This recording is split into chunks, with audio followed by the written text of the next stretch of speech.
cười tựa lá bay. Mỗi ngày tôi chọn đường mình đi, đường đến anh em, đường đến bạn bè. Tôi đợi em về, bàn chân quen quá, thảm lá lại bước qua.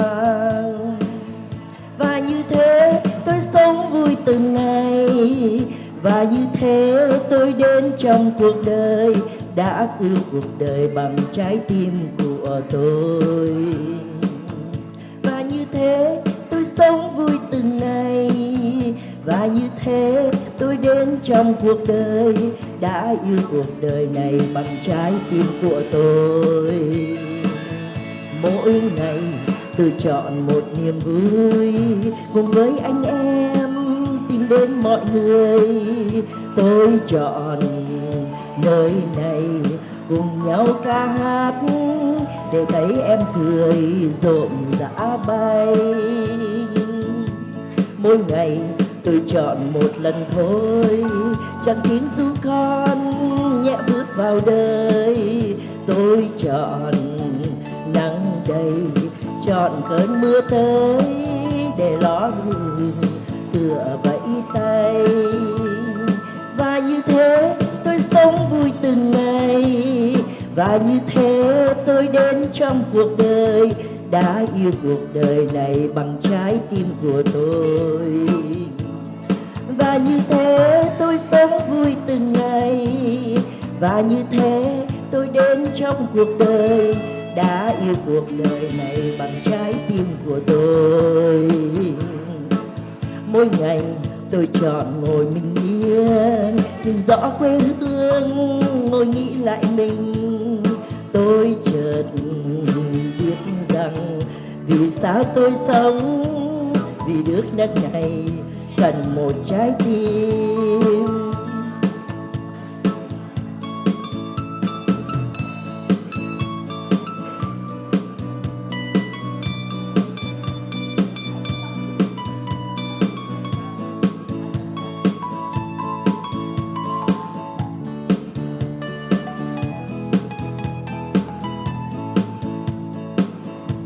Mỗi ngày tôi chọn một niềm vui, chọn những bông hoa và những nụ cười.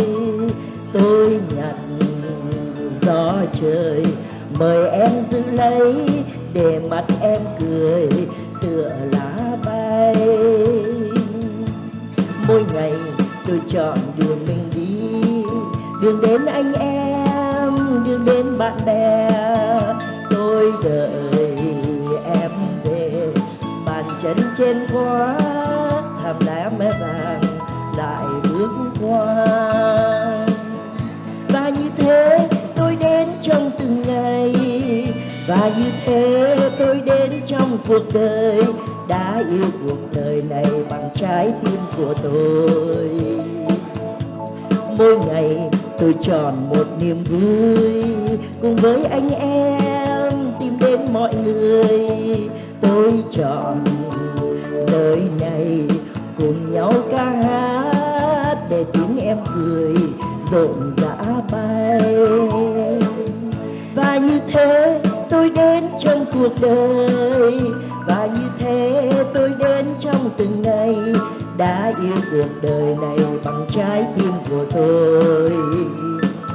Và như thế tôi đến trong cuộc đời, và như thế tôi đến trong mọi ngày, đã yêu cuộc đời này bằng trái của tôi, bằng trái tim của tôi, bằng trái tim của tôi.